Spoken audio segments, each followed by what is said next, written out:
బోధన్ పట్టణంలోని పాన్గల్లీలో head post office వద్ద Praja Pantha party ఆధ్వర్యంలో నిర్వహించిన ప్రెస్ మీట్లో బి మల్లేష్ మాట్లాడుతూ కేసీఆర్ నిరంకుశ పాలన పోయి కాంగ్రెస్ పార్టీ అధికారంలోకి వచ్చిందని, కాంగ్రెస్ పార్టీ అధికారంలోకి రావడానికి ఎన్నో వాగ్దానాలు చేసిందని, రేవంత్ రెడ్డి ముఖ్యమంత్రిగా కాంగ్రెస్ ప్రభుత్వం వచ్చి 7 నెలలు పూర్తి కావస్తున్నా ఇచ్చిన హామీలను అమలు చేయడంలో కాలయాపన చేస్తున్నారని, అర్హులైన ప్రతి ఒక్కరికి తెల్ల రేషన్ కార్డు ఇవ్వాలని, ఇంటి స్థలం లేని వారికి ఇంటి స్థలాన్ని, గృహ నిర్మాణానికి 10 లక్షల రూపాయలు ఇవ్వాలని, అర్హులైన వారందరికీ పెన్షన్ ఇవ్వాలని, బీడీ కార్మికులకు కట్ ఆఫ్ డేట్ ను తొలగించి 4,000 రూపాయల పెన్షన్ వెంటనే మంజూరు చేయాలని, రైతులకు 2 లక్షల రూపాయలను ఏకకాలంలో రద్దు చేసి కొత్త రుణాలను ఇవ్వాలని, రైతు భరోసాకు 20 ఎకరాల లోపు ఉన్నవారిని ఎంపిక చేసి 10 ఎకరాల వరకు రైతు భరోసా అందించాలని, కౌలు రైతుల గుర్తింపుకు నిర్దిష్ట చర్యలు చేపట్టాలని, ధరణి సమస్యలు వెంటనే పరిష్కరించాలని తదితర డిమాండ్ల సాధనకై రాష్ట్ర వ్యాప్తంగా CPI ML mass line party ఆధ్వర్యంలో అన్ని మండల కేంద్రాల్లో ప్రదర్శనలు, ధర్నాలను చేపట్టడం జరుగుతుందని, బోధన్ పట్టణంలో 22న మహాలక్ష్మి మందిర్ నుంచి ఆర్డీఓ కార్యాలయం వరకు ర్యాలీ, ధర్నా కార్యక్రమం ఉంటుందని, దీనికి అన్ని వర్గాల ప్రజలు అధిక సంఖ్యలో పాల్గొని విజయవంతం చేయాలని పిలుపునిచ్చారు. సంవత్సరాలుగా కొత్త పెన్షన్లు రాక చాలా ఇబ్బందుల పాలవుతున్నటువంటి పరిస్థితి ఉంది.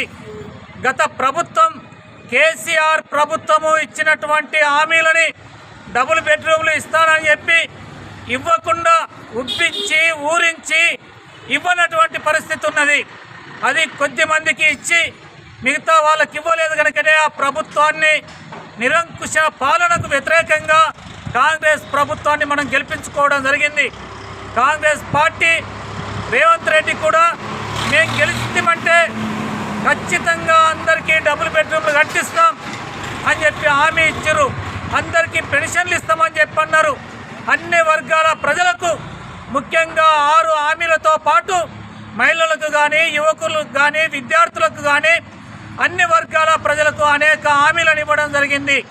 ఈ హామీలను వెంటనే నెరవేర్చమని చెప్పి ప్రధానంగా పెన్షన్లను కూడా పెంచిస్తామని, వస్తున్నటువంటి పెన్షన్లని 4,000 రూపాయల కాడికి ఇస్తామని చెప్పన్నారు. వికలాంగులకు 6,000 రూపాయల కాడికి ఇస్తామని చెప్పన్నారు. 57 సంవత్సరాలు నిండినటువంటి వాళ్లకు కొత్త పెన్షన్లు ఇస్తామని చెప్పన్నారు.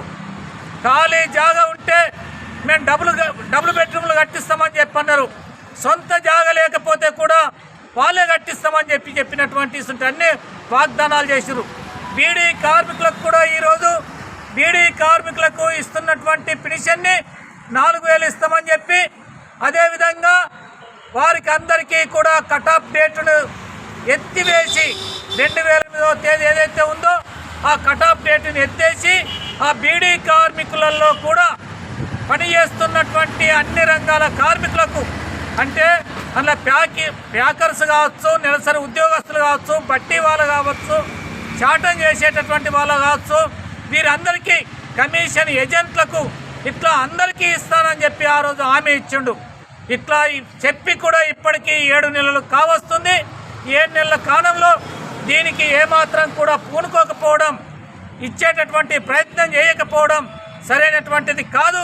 వెంటనే వీటన్నిటినీ అమలు చేయాలని చెప్పి రైతుల కోసం కూడా, ముఖ్యంగా రైతాంగం కోసం, వ్యవసాయ కార్మికుల కోసం, రైతులకు అందరికీ ఏదైతే ఇచ్చిండో ఇచ్చినటువంటి హామీని వ్యవసాయ కూలీలకు సంవత్సరానికి 12,000 రూపాయలు ఇస్తా అని చెప్పి అన్నారు.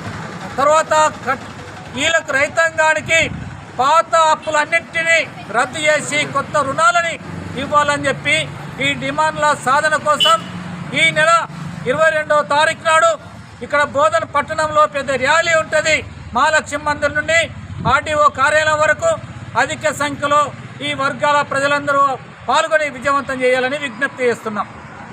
మరిన్ని అప్డేట్స్ కోసం మా ఛానల్ని సబ్స్క్రైబ్ చేయండి.